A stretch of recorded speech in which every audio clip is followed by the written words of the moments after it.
Assalamu alaikum, my friends.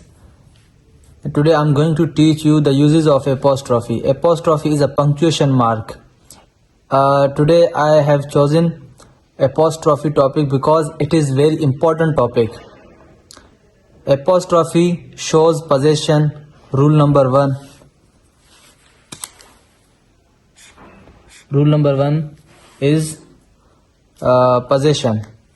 हम apostrophe को position के लिए इस्तेमाल करते हैं. किसी भी पोजीशन को ज़ाहिर करने के लिए हम एपोस्ट्रॉफी का इस्तेमाल करते हैं. जैसे कि जो सिंगुलर नाउन्स होते हैं उनके आखिर में हम क्या करेंगे, एपोस्ट्रॉफी एस यूज़ करेंगे.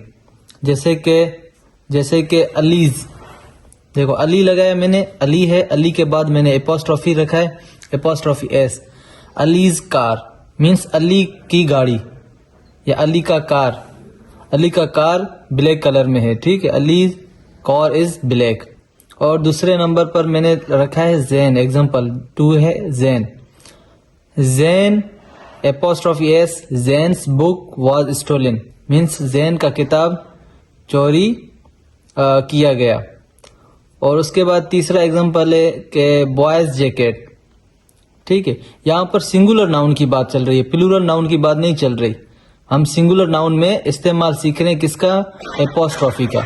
एपोस्ट्रॉफी हम कैसे इस्तेमाल करेंगे इसको सिंगुलर नाउन के लिए. और दूसरा जो रूल है वो है रूल नंबर 2. रूल नंबर 2 में हम रूल नंबर 2 हमें ये बताता है कि जो नाउन है एस पर खत्म होते हैं, जो नाउन एस पर खत्म होते हैं, प्लूरल नाउन की बात चल रही है, जो नाउन एस पर खत्म होते हैं, ठीक है. जैसे कि हमारे लिए हो गया बॉयज, ठीक है, यहाँ पर मैं प्लूरल बात कर रहा हूँ बॉयज का, ठीक है. जैसे कि this is the boys, this is the boys. देखो मैंने लिखा है बॉयज, लिखा है यहाँ पर ज्यादा बॉयज, ठीक है, ज्यादा मीन्स लड़के, एक लड़के की बात नहीं हो रही है, ज्यादा लड़कों की बात हो रही है. This is the boys hostel, ठीक है, एग्जाम्पल 1 ने. और एग्जाम्पल 2 पे हम जब आएंगे, द स्टूडेंट्स, जैसे कि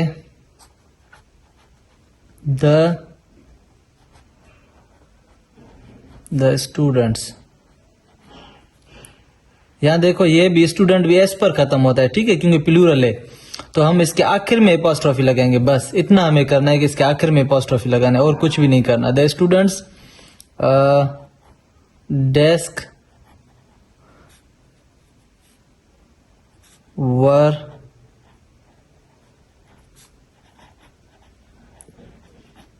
डर्टी, ठीक है. और तीसरा जब मैं एग्जांपल आपको तीसरा एग्जांपल इसका ये होगा कि द टीचर्स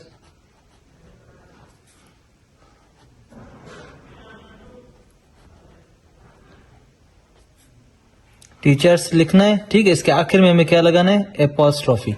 इतना करना है क्योंकि ये प्लूरल है. जो टीचर्स है ना मीन्स एक उस्ताद नहीं है, यहाँ पर ज्यादा उस्तादों की बात हो रही है. The teachers room is up stairs,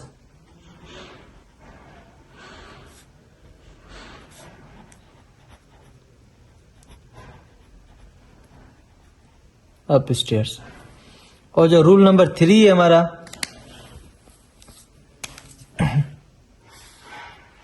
यह रूल नंबर 3 हमारा, ठीक है. यहां पर ये भी प्लूरल है, ठीक है, ये भी प्लूरल है, लेकिन इरेगुलर, जो एस पर खत्म नहीं होते उनमें हम क्या करेंगे, एपोस्ट्रॉफी एस लगाएंगे. ये वो नाउन होते हैं जो एस पर खत्म नहीं होते, ठीक है. जो रूल नंबर 2 में हमने बात की थी, वहां पर वो नाउन जो एस पर खत्म हो उनके आखिर में हम एपोस्ट्रॉफी लगाते हैं बस.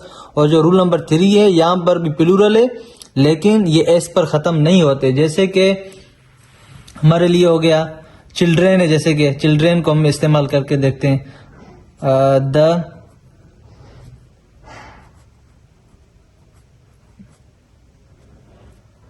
द चिल्ड्रेन, यहाँ पर हमें क्या है, ये भी प्लूरल है, बच्चे ज्यादा हैं यहाँ, ठीक है, प्लूरल है लेकिन एस पर खत्म नहीं होता है. देन हम इसमें क्या करेंगे, एपोस्ट्रॉफी एस लगाना है. The children's twice or everywhere.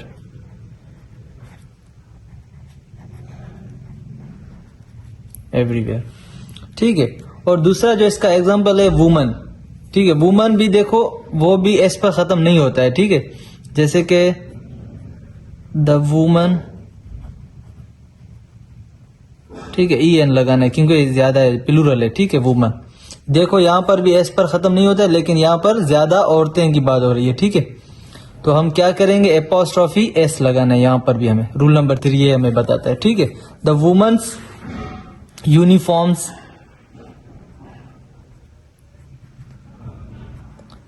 the women's uniforms are neatly pressed.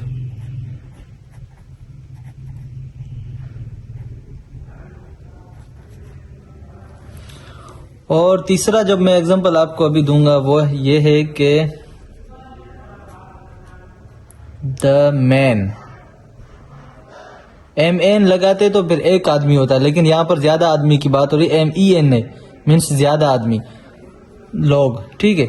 The man apostrophe S, the men's washroom is closed.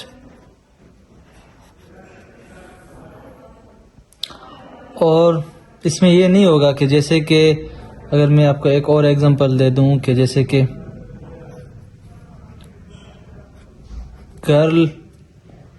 Girls, ठीक है। यहाँ जो गर्ल्स है, ठीक है, यहाँ पर हमें ऐसा नहीं करना है, गर्ल्स एपोस्ट्रोफी एस, ऐसा नहीं करना है। और ये गर्ल्स है, हमें सिर्फ इसमें इसका जो करेक्शन होगा वो ये होगा, गर्ल्स ऐसे ही होगा बस। और जो चिल्ड्रेन है, जैसे मैंने अभी चिल्ड्रेन लिखा है, तो इसका भी ऐसे नहीं होगा, ये गलत है। चिल्ड्रेन, इसका वैसे नहीं करना है हमें, इसका होगा जैसे हमने ऊपर लिखा था, चिल्ड्रेन एपोस्ट्रोफी एस, यही बिल्कुल होगा।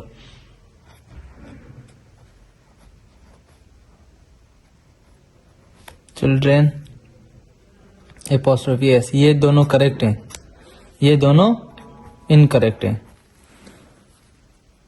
और रूल नंबर 4 पर हम आ जाएं तो रूल नंबर 4 हमें ये बताता है कि apostrophe is used for contraction form. Apostrophe is used for contraction form, ठीक है। जो कॉन्ट्रैक्शन फॉर्म होते हैं मीन्स शॉर्ट फॉर्म जिसको हम बोल सकते हैं, जो मुख्तसर करते हैं किसी भी लफ्ज को या किसी भी लफ्ज को, ठीक है। तो हम उसमें भी एपोस्ट्रोफी का इस्तेमाल करते हैं। जैसे कि हमारा हो गया इट इज, ठीक है। इस इट इज का शॉर्ट फॉर्म क्या होगा, इट्स।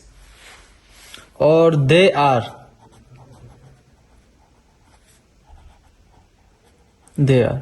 का शॉर्ट फॉर्म होगा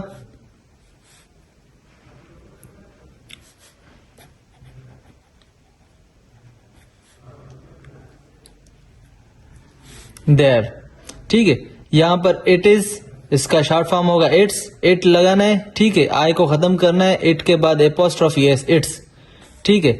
और यहां पर भी ऐसे ही हमें करना है, दे आर है, ठीक है। हमें दे कर लिखकर फिर एपोस्ट्रोफी आर ई, देयर। और उसके बाद है आई हैव। एग्जाम्पल 3 क्या है, आई हैव। एग्जाम्पल 3 है आई हैव। आई हैव का क्या होगा, आई लिखना है, हमें एपोस्ट्रोफी देकर वीई लिखना है, आई हैव, ठीक है। चौथा एग्जाम्पल मैं आपको बता रहा हूं, शी हैड। शी हैड का होगा शी लिखना है हमें, देन एपोस्ट्रोफी फिर डी।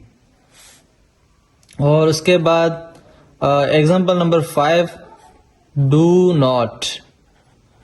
डू नॉट का शॉर्ट फॉर्म ये होगा, कॉन्ट्रैक्शन फॉर्म ये होगा कि हमें लिखना है DON लिखने के बाद हमें क्या करना है, एपोस्ट्रॉफी देना है, देन T, डोंट। ये रूल नंबर 4 था और इंशाल्लाह मिलते हैं नेक्स्ट पार्ट में।